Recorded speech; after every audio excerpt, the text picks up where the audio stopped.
Red Bull left Spa with a podium, but Max Verstappen's own words exposed the result as a dangerous illusion. He started second, just 317 thousandths of a second from pole, took the lead, pushed the car to its absolute limit, and still finished more than 11 seconds behind the winner. That gap revealed the shocking truth. Red Bull's real weakness is not its engine, and it is not straight-line speed. It is a deeper aerodynamic problem that Verstappen can hide for one lap, but not across an entire Grand Prix. And once you understand what happened on the hard tire, why the qualifying tow mattered, and what Verstappen meant when he said he gave everything, the Belgian podium stops looking like progress. It starts looking like a warning. Subscribe to the channel. For a few seconds, Spa made Red Bull look dangerous again. Max Verstappen was on the front row. The gap to pole was only 317 thousandths of a second. Then the lights went out, Verstappen attacked immediately, and he took the lead. That was the image everyone noticed. Red Bull ahead. Verstappen in control. Mercedes behind. It looked like a comeback. But that image lasted only long enough to create hope. Andrea Kimi Antonelli responded on the Kemmel straight and retook the position. Verstappen never led again. And that single moment exposed the difference between looking fast and actually having the pace to control a Grand Prix. Red Bull could create the opportunity. It could not protect it. That is the first clue. Because qualifying and racing are not the same test. In qualifying, the car only has to be perfect for one lap. The fuel load is low. The tires are prepared for one attack. The driver can push every braking zone, every corner, and every exit without worrying about what happens several laps later. A race is different. The car has to stay balanced with more fuel. It has to protect the tires. It has to work in traffic. It has to produce the same grip again and again. That is where the illusion began to disappear. Verstappen eventually finished third, 11 seconds and 586 thousandths behind the winner. Third place sounds strong. Third place sounds close. Third place sounds like Red Bull was part of the fight. But more than 11 seconds tells a different story. That gap did not appear because of one dramatic failure. It was not created by one terrible pit stop. It was not caused by one obvious mistake from Verstappen. The time disappeared slowly. A fraction through one corner. Another fraction through the next. A little more when the tires became difficult. A little more when the balance moved away from the front of the car. And by the finish, the gap was too large to ignore. That is why Verstappen's post-race comment matters so much. He said, "I gave everything I had, and third place is a good result." Most people hear the second half. Third place is a good result. But the first half is far more important. He gave everything he had.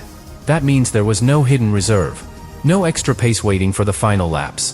No secret setting that could suddenly transform the car. Verstappen had already reached the limit. And the limit was third place. That should concern Red Bull, because Verstappen is usually the person who makes difficult cars look better than they really are. He can brake later. He can adapt to instability. He can find grip where another driver might not. He can turn a weak weekend into a respectable result. But that ability can also hide the size of the problem. When Verstappen qualifies second, the car looks close to pole pace. When he takes the lead, the car looks capable of winning. When he finishes on the podium, the weekend looks positive. But what if the car was never truly that close? What if Verstappen was dragging it beyond its natural position? That is the question Spa opened. And the answer starts with the way Red Bull created that front row qualifying lap. Verstappen did not reach second place alone. He received a deliberate tow from his teammate, Isaac Hadjar. A tow happens when one car follows another down a straight and benefits from the air being disturbed ahead. The first car pushes through the air. The second car meets less resistance. That helps it gain speed. Think of cyclists riding in a line. The rider at the front does more work. The rider behind saves energy and moves more efficiently. Red Bull used that effect intelligently. It helped Verstappen maximize the car's biggest strength, straight-line speed. And the plan worked. He qualified second. But the tow did not create more cornering grip. It did not solve the car's balance. It did not make the tires easier to manage. It improved one lap. That is not the same as improving the entire car. And when race day arrived, the tow disappeared. The cars spread out. The tires had to last. The fuel load increased. The weakness returned. This is where the Belgian weekend becomes much more serious. Red Bull did not suddenly lose performance on Sunday. The race simply removed the conditions that had helped hide the problem on Saturday. The front row start was real. The lap was impressive. The strategy was smart. But the underlying pace was still incomplete. And that incomplete pace has followed Red Bull throughout the season. Earlier in the year, Verstappen described the car as undrivable in China. That is not a casual word. Drivers complain all the time about balance, grip, tire temperature, or confidence. Undrivable means something deeper. It means the car is not responding in a predictable way. The driver turns the steering wheel, but the front may not react. He accelerates, but the rear may become unstable. He brakes, but the balance may shift unexpectedly. At that point, the driver is no longer only fighting the cars around him. He is fighting his own machine. And when a driver does not trust the car, every corner becomes a compromise. He brakes earlier. He waits longer before accelerating. He avoids the limit because the limit keeps moving. Each compromise looks small. Together, they destroy lap time. Red Bull admitted after China that the car had significant shortcomings. Then in Japan, Verstappen said he was fighting in the midfield battle instead of fighting for the championship. Those comments were warnings. They showed this was not one bad weekend. It was not one setup mistake. It was not one unlucky race. The problem was built into the car's behavior. Spa did not erase that pattern. It confirmed it. The long straights helped Red Bull. The toe helped Red Bull. Verstappen's start helped Red Bull. But once the race settled, the same weakness returned. The car had speed. It did not have enough grip. And that difference is the entire story. Because the obvious explanation would be the engine. Red Bull entered the new era with its own Red Bull Powertrains project. When a team struggles under new regulations, the power unit becomes the easiest target. People assume the car is slow because the engine is weak. But the evidence does not support that. Red Bull has regularly been among the fastest cars in a straight line. Christian Horner even described the Red Bull Powertrains engine as the best among the new manufacturers. The car can accelerate. It can reach impressive top speeds. It can defend an attack on long straights. The real problem begins when the steering wheel turns. That is where Red Bull loses the time Verstappen cannot recover. The car does not appear to generate enough aerodynamic load through medium speed and high-speed corners.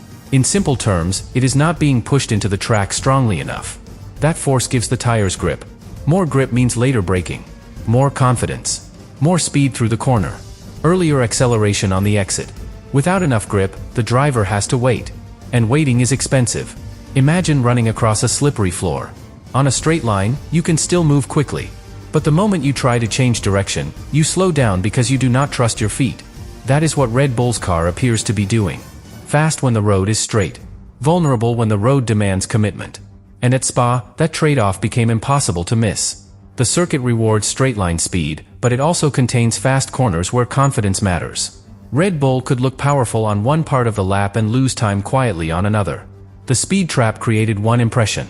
The race pace created another. And the second impression was the one that mattered. Because over a full Grand Prix, a car cannot survive on straight-line speed alone.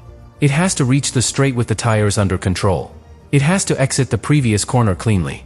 It has to carry momentum. If the car loses time before the straight begins, top speed only recovers part of the damage. It is like arriving late for a train, then running faster than everyone else on the platform. The speed looks impressive. But the delay happened before the sprint. That is the trap inside Red Bull's current performance. The car can produce the numbers that create excitement. A strong speed trap. A front row start. A brief lead. A podium. But the deeper numbers expose the limit. More than 11 seconds behind the winner. Understeer on the hard tire. Not enough grip to attack Leclerc and Antonelli. And Verstappen saying he gave everything. Those details all point in the same direction. Red Bull's Spa pace was not fake. But it was incomplete. The car was fast enough to threaten. Not complete enough to control. And the next piece of evidence makes the engine excuse even harder to defend. Because another team is using the same power unit, but producing a completely different speed profile. And that other team is Racing Bulls. The comparison matters because Racing Bulls uses the same Red Bull Powertrains engine. That gives us a rare chance to separate the engine from the car around it. If Red Bull's biggest problem came from the power unit, both teams should show a similar weakness in a straight line. But they do not. The main Red Bull car has regularly appeared near the top of the speed measurements. Racing Bulls has been much closer to the middle of the field. Same engine. Different top speed. That is not a small detail. It points directly towards the design philosophy of the main Red Bull car. Red Bull has chosen to reduce drag aggressively. That makes the car efficient on the straights. It helps Verstappen accelerate hard. It helps him attack. It helps him defend. It creates the kind of speed that looks powerful on television. But there is a trade-off. Less drag can also mean less aerodynamic load. And less aerodynamic load means less grip when the car has to turn. Think of two people running in different shoes. One pair is extremely light. The other pair has more grip. On a straight road, the lighter shoes may look faster. But once the road becomes wet, uneven, and full of corners, the grippier shoes become more valuable. That is the difference Red Bull is fighting. The car is built to be fast in the easiest direction. Straight ahead. The problem begins when the circuit demands something more complicated. At Spa, that becomes especially important. The circuit is famous for long straights. But it also has fast corners where the driver has to commit completely. There is no room for hesitation. No time to wait for the front tires to respond. No margin for a car that feels strong one moment and uncertain the next. At those speeds, confidence is performance. If Verstappen trusts the car, he can attack the braking zone. He can carry speed into the corner. He can return to the throttle early. But if the front of the car does not respond properly, every part of that sequence becomes slower. He brakes earlier. He turns more carefully. He waits before accelerating. The time loss may be tiny in one corner. Across an entire lap, it becomes visible. Across a full race, it becomes decisive. That is why Red Bull's straight-line speed can create such a convincing illusion. The car can gain visibly on a long straight. The audience can see it closing. The speed trap confirms it. The engine sounds strong. But the real damage often happens before the straight begins. If Verstappen exits the previous corner with less grip, he starts accelerating from a weaker position. The car may still reach a high top speed, but it has already lost momentum. It is like arriving late to a race, then running faster than everyone else for the final few meters. The speed is real. The disadvantage is also real. And that disadvantage followed Verstappen throughout the Belgian Grand Prix. The problem became even more obvious when the hard tire entered the story. During the second half of the race, Verstappen struggled with understeer. Understeer is what happens when the front of the car does not turn as sharply as the driver wants.